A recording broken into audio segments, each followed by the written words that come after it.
ایک ہی طریقہ ہے، ایک ہی طریقہ ہے کہ یہ چوتھی بار والا سازش، یہ پرانے سیاست پہ مبنی سازش، یہ نفرت اور تقسیم کی سیاست کی سازش کو اگر آپ نے روکنا ہے، اگر آپ چاہتے ہو کہ میاں محمد نواز شریف صاحب آپ کا چوتھی بار وزیر اعظم نہ بنے، تو پھر اس صوبے کے عوام کو، اس ملک کے عوام کو یہ جاننا پڑے گا کہ ایک ہی نشان ہے جو ان کا راستہ روک سکتا ہے، ایک ہی نشان۔ آپ ہمارے شکل پسند کریں یا نہ کریں، میدان میں ہم ہیں اور وہ ہے، ہمیں وہ جماعت ہے جو شیر کا راستہ روک سکتے ہیں، جو شیر کا شکار کروا سکتے ہیں اور عوام کو انصاف دلوا سکتے ہیں۔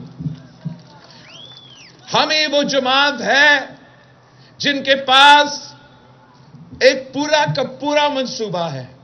باقی جماعتوں سے پوچھے، آپ تبدیلی والے سے پوچھیں کہ تبدیلی لانے کے لیے کیا منشور ہے آپ کے پاس۔ آپ میاں صاحبان سے پوچھیں کہ چوتھی بار آپ بننے چاہ رہے ہو، کرنا کیا چاہتے ہو، جواب نہیں ہوتا۔ آپ مولانا سے پوچھتے ہو، وہ کہتے ہیں کہ کتاب پہ تھپا لگا ہے، آپ جنت چلے جائیں گے۔ میں الیکشن اس لیے لڑ رہا ہوں، اپنی ذاتی مفاد کے لیے نہیں، اپنی ذاتی اناق کی وجہ سے نہیں، کسی ذاتی دشمنی کی وجہ سے میں الیکشن نہیں لڑ رہا ہوں۔ میں الیکشن اس لیے لڑ رہا ہوں، اس لیے میں سمجھتا ہوں کہ ہمارا پاکستان، آپ کا پاکستان، میرا پاکستان خطرہ میں ہے۔ جس تاریخی معاشی بحران سے ہم گزر رہے ہیں، پاکستان کی تاریخ میں ایسے بحران سے ہم نہیں گزر چکے۔ یہ اس کی بوجھ پاکستان کے عوام بھگت رہے ہیں۔ تاریخی مہنگائی، تاریخی بے روزگاری، تاریخی غربت کا سامنا آپ کو کرنا پڑ رہا ہے ان کی پرانی سیاست کی وجہ سے۔ وہی دہشت گرد جن کو آپ نے شکست دلوائے، وہ ایک بار پھر اپنا سر اٹھا رہے ہیں ان کی پرانی سیاست کی وجہ سے۔ یہ کس قسم کی سیاست ہے؟ یہ کس قسم کی حکمرانی ہے؟ اب دنیا میں ایک مثال مجھے اٹھا کے دے جہاں کوئی ملک، کوئی قوم اپنا دشمن کو شکست دلوا دے۔ دہشت گردوں کو ہم نے پاٹا سے، فاٹا سے نکال دیا، خون کی قربانی دے کے آپ نے ان کو شکست دلوائی تھی۔ کون ہوتا ہے خان صاحب کہ وہ شہداء کے خون پہ سودا کر کے ان کو دعوت دے کہ اسی قبائلی علاقوں میں آ کے آپ ایک بار پھر جو ہے آ کے رہے۔ ان کی فیصلوں کی وجہ سے آج ایک بار پھر وہ سر اٹھ رہا ہے، مگر یہ میرا آپ سے وعدہ ہے کہ میں اس سر کو کاٹوں گا، کبھی بھی نہیں یہ برداشت کروں گا کہ وہ دہشت گرد جنہوں نے میرے عوام کے خون کے ساتھ ہولی کھیلا تھا کہ وہ ایک بار پھر میرا ملک پہ مسلط ہو۔ ہم پہلے بھی لڑے تھے، آج بھی لڑنے کے لیے تیار ہے، مگر ہمارا سودا پہ سودا کرنے کے لیے تیار نہیں ہے، عوام کے حقوق پہ سودا کرنے کے لیے تیار نہیں۔ اور معاشرے میں جو بحران پیدا ہوا ہے، آپ نے ایسے بحران کبھی دیکھا ہے؟ ایسے تقسیم، ایسے نفرت، مطلب بھائی بھائی سے لڑ رہا ہے، پاکستانی کو پاکستانی سے لڑوایا جا رہا ہے۔ اس طریقے سے کوئی ملک چل سکتا ہے؟ سیاست تو سیاست ہوتا ہے، سیاسی اختلافات ہوتے ہیں، اختلاف رائے ہوتے ہیں، اس کو آپ نے ذاتی دشمنی میں کیوں تبدیل کرنا ہے؟ اس طریقے سے کوئی ملک نہیں چل سکتا، ہمارا ملک بھی نہیں چل سکتا۔ یہی وجہ ہے کہ میرا وعدہ ہے کہ حکومت میں آؤں گا، پہلے دن پہ جو بھی تمام سیاسی قیدی ہے، سیاسی کارکن جو سیاسی قیدی ہے، ان کو میں رہا کروں گا۔ اس لیے یہ ہمارا تاریخ ہے، ہمارا تاریخ ہے۔ شہید محترمہ بینظیر بھٹو وزیر اعظم بنی، وہ کہہ سکتی تھی جو بھی قائد عوام کو کی شہادت میں انوالو تھے، چاہے وہ جج صاحبان ہو، چاہے وہ سیاستدان ہو، چاہے وہ بیوروکریسی ہو، ان سب کو میں پھانسی پہ چڑھا دوں گی۔ 8 فروری کو اتنا ہمارا پاکستان کے عوام سے اپیل ہے کہ چنو نئی سوچ کو، چنو پاکستان کو، چنو پاکستان پیپلز پارٹی کو. اس نفرت، اس تقسیم کی سیاست کو ہمیشہ کے لیے دفن کریں. میں نون لیگ کے نظریاتی کارکن سے اپیل کرتا ہوں کہ نون لیگ اب تو ووٹ کا عزت نہیں، ووٹ کا بےزتی کروا رہا ہے. آپ اگر نظریاتی نون لیگ کا کارکن بھی ہو تو آپ کے لیے بھی ایک ہی نشان ہے اور وہ یہ تیر ہے.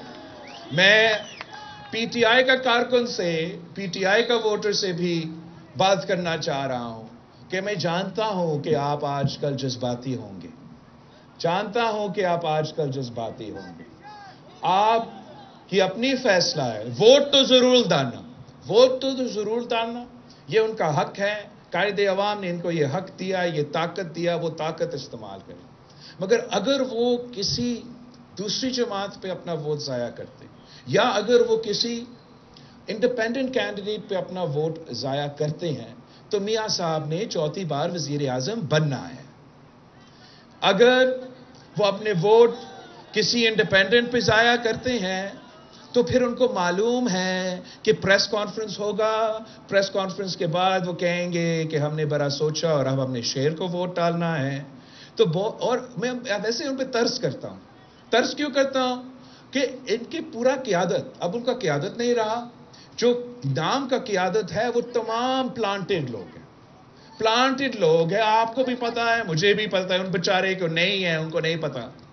یہ کیسے ہو سکتا ہے کہ خان صاحب کا پارٹی کا نشان کا کیس چل رہا ہے، چیف جسٹس آف پاکستان یہ کیس سن رہا ہے اور ان میں سے ایک planted leader P T I کا کیس کا 2 دن پہلے اٹھ کے گالی دیتے ہیں چیف جسٹس کو اور کہتا ہے یہ گالیاں میں نہیں، خان صاحب دلوا رہا ہوں. مطلب، اور پھر کیس جب سنا جا رہا تھا تو وہاں بھی ان کے یہ تمام پلانٹڈ لائرز جو ہے، ان کے پلانٹڈ قیادت جو ہے، وہ جا کے وہ پورا کیس میں کوئی ایک کاغذ بھی ساتھ نہیں لے کر آتے. چیف جسٹس ان سے پوچھتے ہیں کہ بطور آپ نے کہا کہ آپ کا یہ جو بانی ممبر ہے اکبر ایس بابر صاحب، اس کو آپ نے پارٹی سے نکالا، کل میں کیس رکھ رہا ہوں، آپ وہ نوٹیفیکیشن تو ذرا دکھائے. دوسرا دن بھی آئے، انہوں نے نوٹیفیکیشن نہیں دکھایا. تو خان صاحب کی پلانٹڈ لائرز کی وجہ سے، پلانٹڈ قیادت کی وجہ سے ان کا نشان بھی چلا گیا. پھر خان صاحب کا اتنا اہم کیس، نیشنل سیکیورٹی کا کیس، سائفر کا کیس، کہ ایک نیشنل سیکیورٹی ڈاکیومنٹ گم ہو چکا ہے. اور امریکہ میں بھی جب ان کا صدر نیشنل سیکیورٹی کا ڈاکیومنٹ گھر لے کے گیا تھا تو امریکہ کے پولیس نے امریکہ کے صدر پہ چھاپا مار کے کہا کہ ہمیں یہ ذرا واپس دے. خان صاحب کا اتنا اہم کیس اور ان کا پلانٹڈ لائرز کورٹ میں آتے بھی نہیں ہیں. ایک دن گزر جاتا ہے، نہیں آتے. دوسرا دن گزر جاتے، نہیں آتے. تیسرا دن گزر جاتے. اتنا اہم کیس خان صاحب کی، مطلب اس کا ڈیتھ پینلٹی بھی سزا ہو سکتا تھا، صرف 10 سال کا سزا ملا. اتنا اہم کیس، خان صاحب کے لائرز آتے ہی نہیں ہیں. پھر مجبوراً جو جج صاحب ہے وہ حکومت کے کوئی لائر اٹھا کے خان صاحب کا وکیل بنا دیتا ہے اور اب خان صاحب کا 10 سال کی سزا ہو چکا ہے. تو خان صاحب کی اپنے لوگوں نے خان صاحب کو پھنسایا ہے. یہ کسی اور کا قصور نہیں، جن کے اپنے لوگوں کا قصور ہے. اور اب وہی لوگ باہر جا کے کہیں گے کہ ہم خان کے سپاہی ہیں، ہم خان کے وکیل ہیں، ہم خان کے سفیر ہیں، ہمیں ووٹ دے. اور پھر جب وہ منتخب ہو جاتے ہیں، آپ میرے بات لکھ لو، منتخب ہو جاتے ہیں تو انہوں نے یہی دھوکہ خان کو پارلیمان میں بھی دینا ہے. تو اس لیے میں کہہ رہا ہوں پاکستان کے عوام کو کہ بڑا سوچ سمجھ کے، چاہے آپ نون لیگ کا ہو، چاہے آپ پی ٹی آئی کا ہو، چاہے آپ انڈیپینڈنٹ ہو، چاہے جو بھی آپ کا سیاسی سوچ ہو، پیپلز پارٹی کے جیالے یہ الیکشن لڑنے کے لیے تیار ہے. پیپلز پارٹی کے جیالے یہ الیکشن جیتنے کے لیے تیار ہے.